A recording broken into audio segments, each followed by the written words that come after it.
हम लोग लगातार जो है सदन चलाना चाहते हैं और सदन चला भी रहे हैं, लेकिन जो जनहित के जो मुद्दे हैं, जो ज्वलंत मुद्दे हैं, उसको भी हम लोगों को, विपक्ष को अधिकार है कि उन मुद्दों को भी हम लोग जो है सदन में उठाने का काम करें। आप लोगों ने देखा कि किस प्रकार से हम लोगों ने बिहार में आरक्षण के सवाल को उठाने का काम किया, और आरक्षण के सवाल को तो हम लोगों ने उठाया, लेकिन सरकार द्वारा जो है कोई भी जो है सही जवाब जो है, संतोषजनक जवाब जो है हम लोगों को नहीं मिला।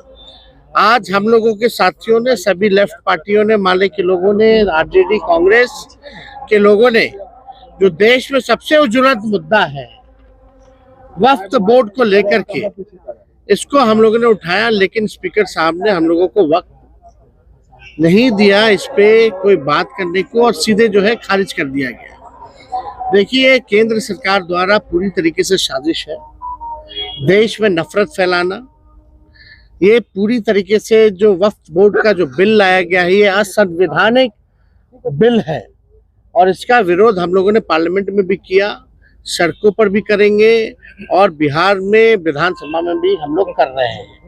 किसी भी कीमत पर जो है ये बिल जो है असंवैधानिक बिल, इसको हम लोग पास होने नहीं देंगे।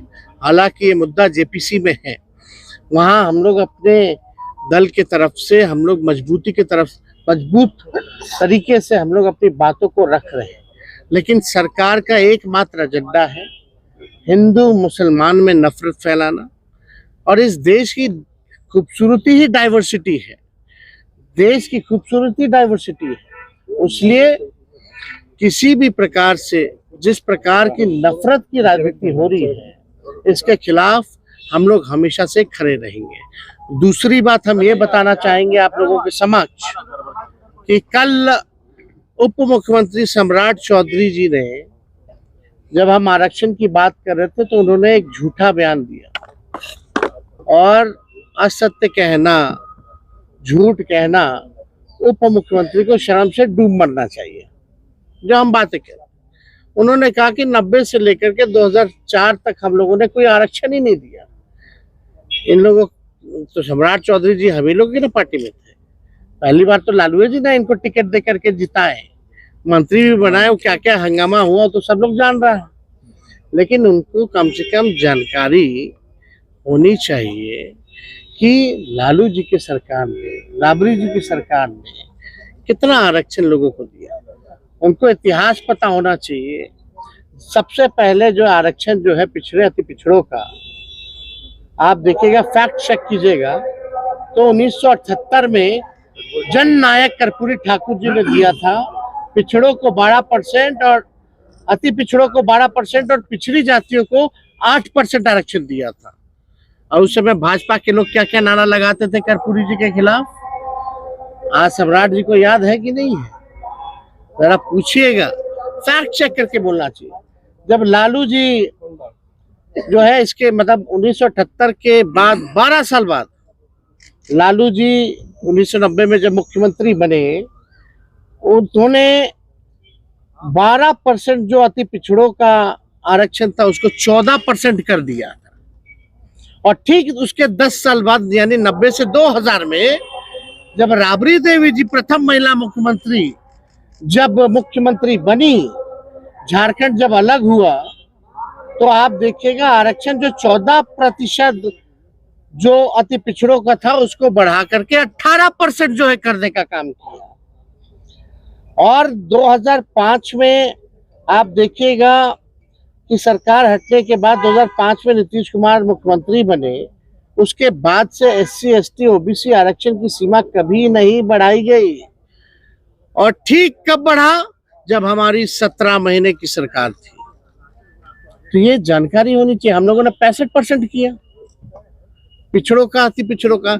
यानी जब कर्पूरी जी ने शुरुआत की, लालू जी ने, राबड़ी देवी जी ने बढ़ाया, और जब हमारी महागठबंधन की 17 महीने की जब सरकार थी, तो हम लोगों ने 65% करने का काम किया। लोग कहते हैं पंचायती राज वाला, तो पंचायती राज वाला तो प्रस्ताव हम ही लोगों की सरकार ने, राबड़ी जी की सरकार ने बनाया था, कोर्ट में फंसा हुआ था, बाद में कोर्ट से निरस्त हुआ तो मुख्यमंत्री जी ने लागू किया। जो पंचायतों में जो अति पिछड़ों का आरक्षण था। और सच्चाई जान जानी चाहिए, आज जिसके दम पर राजनीति में है सम्राट चौधरी, मंडल कमीशन लागू कराने में लालू जी का योगदान नहीं भूलना चाहिए। लालू जी के चक्कर में बीपी सिंह जी को गाली खाना पड़ा, ये जानना चाहिए इतिहास। शर्म आना चाहिए ऐसे मंत्रियों को जिनको इतिहास नहीं पता है और सदन के पटल पर केवल झूठ बोलना, प्रचार अफवाह फैलाना, केवल यही काम रह गया। हमको लगा भाई कुछ तो जानकारी होगा। अभी तो कुछ ही दिन ना हुआ है बीजेपी में आए हुए, जुमा ज्यादातर तो हम ही लोग के साथ रहे, फिर भी अज्ञानी आदमी झूठ बोल रहे। या संगत का असर है या पार्टी का असर है। सच्चाई जो है फैक्ट चेक करना चाहिए। अब कितना आरक्षण आप लोग डिमांड कर रहे हैं? अरे हम तो बोले संशोधन कीजिए ना, अब तो बैरियर टूट गया। और जाति जनगणना के हिसाब से जो है उसमें बहुजनों की जो आबादी है वो 85% है। अगर 65% हम लोगों ने दिया है तो उसको 75 करे या 85 करे। अब तो 100 भी कर सकते हो ना। जब केंद्र सरकार ने जब बैरियर तोड़ दिया ईडब्ल्यूएस में, तो करने के लिए तो कर ही सकते हैं। तो हम लोगों की ये है। और वक्फ बोर्ड को लेकर के हम तमाम विपक्षी दल इंडिया अलायंस के लोग एकजुट है। और माननीय मुख्यमंत्री जी को याद करना चाहिए कि बातें बड़ी बड़ी करते हैं, गांधी जी की बात करते हैं और दिल में गॉडसे को बसा के रखते हैं। ये सच्चाई है। ललन सिंह जी ने वक्फ बोर्ड का खुल करके जो है समर्थन किया पार्लियामेंट में। और इतना बड़ा मसला है, मुख्यमंत्री एकदम चुप्पी साध रखे। अब आएंगे भी तो बोलेंगे तो कोई विश्वास तो करेगा नहीं। कथनी और करनी में अंतर होता है ना। पार्लियामेंट में तो वहां सपोर्ट कर दिया गया।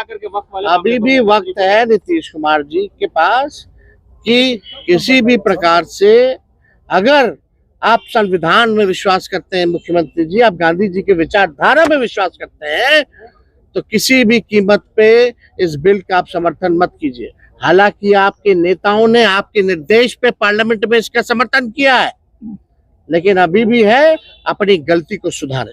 क्या नीतीश कुमार को इसमें महबूब भाई बोलिए। खुल के आना ये मुख्यमंत्री की सेहत की चिंता आप भी खूब करते हैं और आज मुख्यमंत्री भी काफी चिंतित थे। इशारों में काफी बातचीत हो रही थी, हंसी मुस्कुराहट हो रही थी। देखिए, हम तो देखिए, हमने आपको शुरू दिन से हम कहते रहे, व्यक्तिगत तौर पे हम तो मुख्यमंत्री का सम्मान करते ही हैं, लेकिन राजनीतिक तौर पर जो है उनकी ना तो कोई विचारधारा है ना तो कोई नीति है, तो उसका हम विरोध करते हैं। ये तो बात साफ है। एक बार हम थोड़ी कहे हैं, तो इसमें थोड़ी है कि मारा पीटी करेंगे। अच्छा, लेकिन आज चिंता कर रहे थे मुख्यमंत्री, कुछ पूछ रहे थे आपसे। मुख्यमंत्री जी इशारे में कुछ कहते रहते हैं, तो हम लोग भी इशारे में कहते रहते हैं। बूझे वाला बूझा था।